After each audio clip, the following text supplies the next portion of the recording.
of my head at the moment. Hey guys, we are back. We are live. And we're here to talk about Junior Eurovision. Day 4, I'm joined by the fabulous Clara, Jess, and Twan. How you doing, guys? Have you enjoyed day 4 of Junior Eurovision? Going quick, right? It's been great. It's been really quick. Yeah. I've been running around my flat pretending that I'm interviewing people and that I'm there, but you know, it's nice that we have to appreciate the fact that we've actually had some kind of sneak previews of the performances, which is great. And today, Jess, who did we have? So today we had Georgia, France, and Belarus. What do you think of the rehearsals, guys? I keep saying rehearsals. I think it's like a mixture of the rehearsals and the actual performance. Yeah, I totally get what you say about that. You've been walking around pretending to interview people in your apartment. I've been walking around with a full face of makeup all of this week, sitting in my apartment. So the feeling, the Eurovision and Junior Eurovision feeling is definitely there in our bodies. Not left us. We have to start with, I think Georgia was first on. Yeah. Or we got the clip first of Georgia. So, Twan, you're like a massive Georgia fan this year, I think. I love Georgia. It's my 3rd place at the moment, but it might go higher because the performance was amazing. Ooh. I think, yes. What about the outfit? Because she's kind of covered. I was trying to work out the significance of the outfit. What I think is that the flowers represent, like flowers usually grow in big bunches, and they're not alone. So that's what I think. So I think that represents the theme of not being alone. You have a really sharp mind. I could be totally wrong, but that's what I thought. And I think the backing dances really work. Some people say they are distracting, but I think that's really beautiful and really works. That's far too cryptic for me. We're just going to quickly go to live. We've got Morton V. How you doing, Morton? Hi. Thank you for joining us. We've got Sarah. Tell us your news, Sarah O'Halloran. We'd love to hear it. We've got a beautiful Joanne Johnson. Hey, we've got Russell in the live. Hi. Kashan Giemza, who wants to know what is our favourite in Junior Eurovision 2020. Let's do our top 3 favourites. Twan, I'm going to start with you. My 1st place is Kazakhstan. My 2nd place is Russia. My 3rd place is Georgia. Clara. My 1st place is Kazakhstan. My 2nd place is Georgia. And I don't have a 3rd place because I know that I really, really love Georgia and Kazakhstan. Those are the 2 that really stand out for me. And the rest I have to stop and think and evaluate their performance, their staging and things like that. But definitely Kazakhstan first, 2nd Georgia. Go on, Jess. So my number 1 is the Netherlands. Number 2. Such a Jess song, the Netherlands. I'm thinking maybe Spain. Oh no. Yeah, no. No, I think number 2 is going to be Russia. And number 3, probably Spain or Belarus. See, it's so difficult. It's so difficult to pick just 3. I don't think I can pick 3, but I'm going to say my 4 favourites in no particular order. I'm going to say Spain, Kazakhstan, Poland, and Belarus, I think, this year.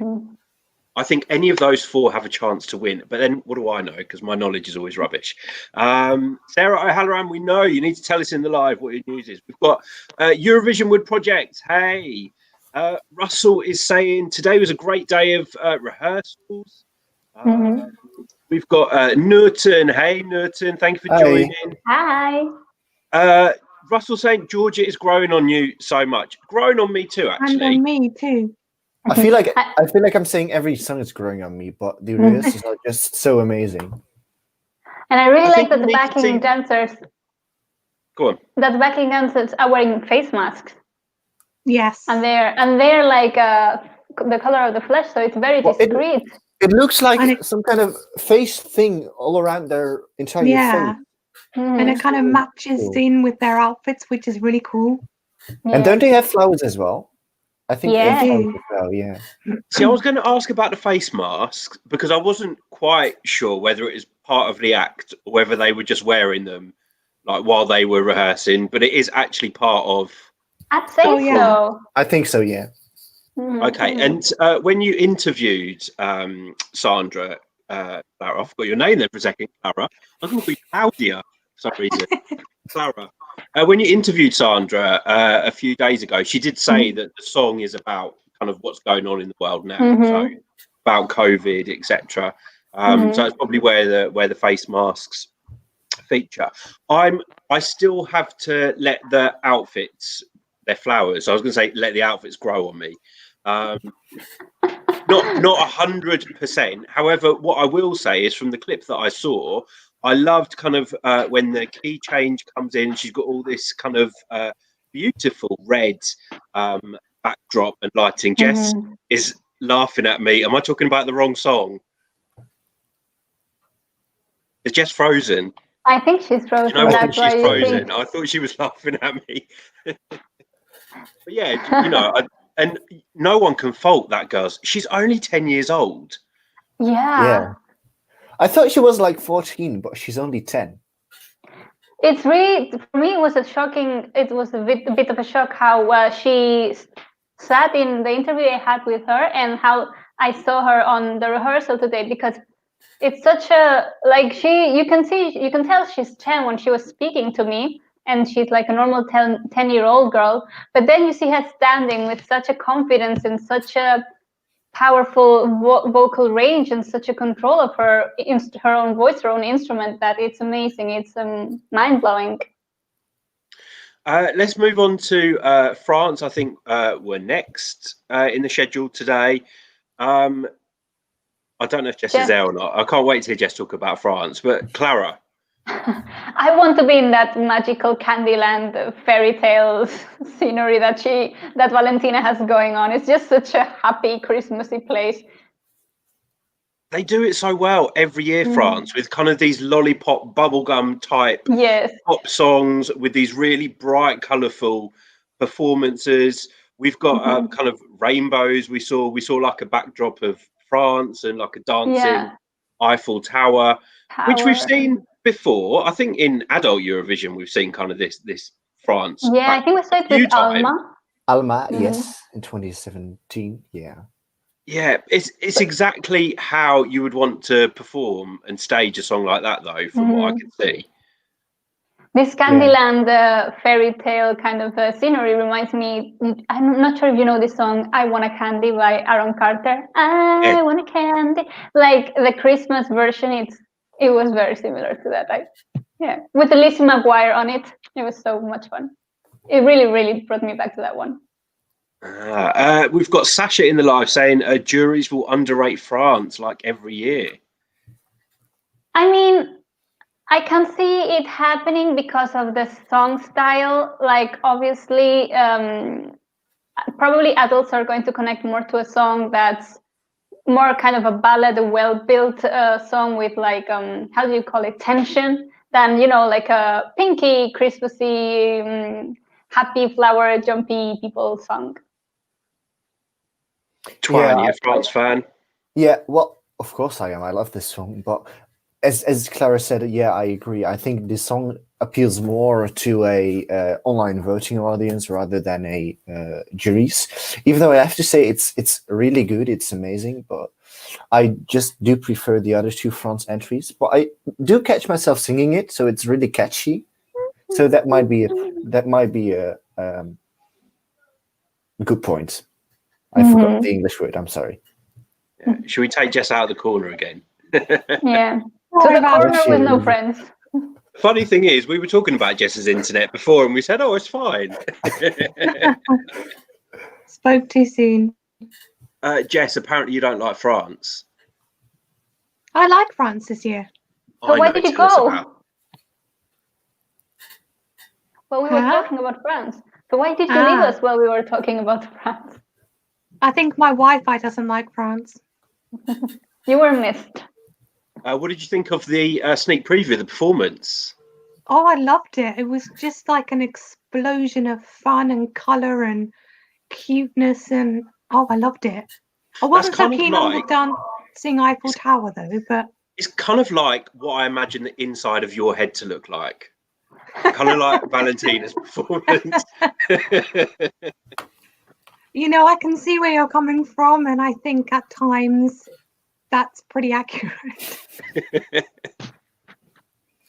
Just minus the dancing Eiffel Tower.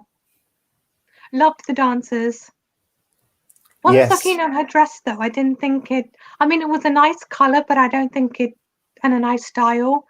But I'm not sure it really goes well with this song. Maybe. The thing I find about this song is it's so appropriate for her personality, and for her age. And it's not just the song, but it's also the staging and the performance. You get some other singers, and we'll probably talk about Belarus shortly, which is a very, much more mature song that, an adult could sing. And that's what I always love about France. Then they're still staying true to junior Eurovision and the fact that it's kids going on stage, and they're sending this kind of bubblegum pop, which is very catchy, goes down very well. I think they came 5th last year, and am I right in saying they were 2nd the year before with Angelina and then Carla last year? They were 2nd, yeah. So they've kind of found their niche. They know what works well. It'd be interesting to see what they do next year, whether they do send something completely different, because you can't stick with the same formula year after year after year. Isn't it funny how France and Spain really nailed down junior Eurovision, but they can't seem to reach the same positions in adult Eurovision? Yeah, and countries like Belarus as well. It's like a totally different world when it comes to, and Poland. Poland is a prime example of needing to send their junior Eurovision songs to adult Eurovision, because they've been so bang on. And Allah has got such a catchy song again this year. Some people still saying that they could win 3 times in a row. I think they'll definitely be on the in the top few countries this year. Maybe even another win for Poland. But there's some tough competition. And another kind of favourite that we had today was Belarus, which I love. But who's going to go about Belarus? Twan? Well, I love Belarus. I've loved this song since it came out. I think the staging is very appropriate for it. She has got the kind of special microphone, which I think is really cool. And I'm not sure how to feel about the globe in her hands. I have to see that in the camera angles and on TV. But also the lighting looks very cool. She posted a couple of pictures on her Instagram. It's like golden lighting, which I think really fits the vibe of this song. Russell saying that Belarus is your winner. Nelson, so we haven't seen that name for a long time. Sending a Eurovox hug back to you, Nelson. Hope you're keeping well. Keep coming back to our lives. We've missed you. Let's have a look. Sarah O'Halloran, your news is that you're throwing a dinner dance and you're going to invite all the participants. What about us, Sarah? We want to come to your dinner dance. Don't forget Team Eurovox. Russell is also saying you love France. Staging is wonderful. Love the dancers as well. France are going to be a great closer of the show. So I have to come back to this kind of globe that Arina had in her sneak preview. I couldn't see it in the actual recording, so I wasn't sure how it was going to work. I saw a boy holding it on the side of the stage, so I don't. Is he going to throw it at her? What's going to happen, or is it going to be like a special effect type thing? Do we know? I don't know. We'll have to see on Friday or on Sunday.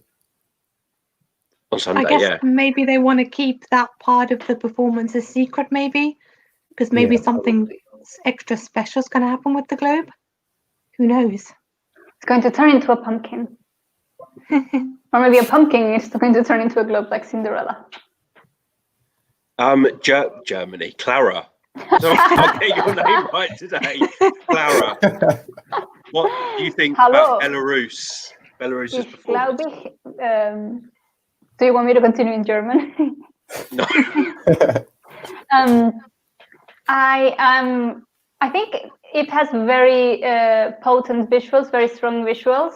And I really like there's a moment where we saw in the rehearsal that the whole stage around her looks like a solar system, like different, I'm not sure if they are planets, but definitely different spheres, and they're reds and it would make sense to think might be other planets. It's like she's holding the Earth, and I like her vocals. She has a very strong vocal presence, and it's hard to, as far as we know, I think she's alone on stage for the majority part of the performance. And I like how she carries the weight of that song, because that's a very heavy energy song. With a lot of power as well, and I love how they've captured that power with the lighting. It seems like we've got a bit of a light show going on, and it's not a happy song, is it? It's a kind of a dark, haunting song, and the staging reflects that. I think it's going to stand out for that reason. I think so too. Because the rest of the songs are more like, you don't expect a dark song in a junior Eurovision contest, and that's for sure going to make her stand out. But we do have to take into consideration the robbery of Helena Mirai in 2017. I get the same vibes, and I absolutely love that song, and she was robbed. So I hope Arina doesn't follow a path, and Arina does very, very well. Yeah. Fingers crossed. We also have to mention her vocals, because she's a fantastic singer, and I think I said the other day we'll see her in adult Eurovision one day. Oh, I think so too. Pretty sure of it. And probably quite soon, or sooner than we expect. Imagine with like Belarusian hip hop rap or something. I don't know. Is she 14 years old? Totally down for that. She's 14, so she can go in 2 years actually. Oh, yeah. Because like the 15 years old have no place in none of the competitions. Russell, before we wrap up shortly, wants to know, who are we going to vote for tomorrow? Kazakhstan and Russia. Georgia. Kazakhstan and Georgia. Definitely Kazakhstan. Also Russia and Georgia. Okay, I can vote Russia too. I think definitely the Netherlands, but the other two could be like Belarus and Spain, or Belarus and France, or maybe Georgia and another country. Haven't decided yet. Can't decide. Jeffrey's actually saying that Arina is 12, not 14. Yeah. So another 4 years. Oh. My bad. Hey, Stephen, as well. Did we see Polish TV's asked for a start time of an hour later? Yeah. Oh, I didn't. Originally, they wanted to have the contest at 4 o'clock Central European time, but I think because of some scheduling issues, the Polish broadcaster said, "Can we have it 5 Central European time instead?" And they said, yes. So that's that's why. Because I thought that last year's contests all started at 4 p.m. So I think that's why. Yeah.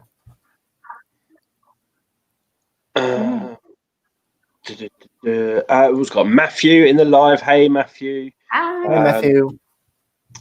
Twan, you said that we've had some news about the postcards.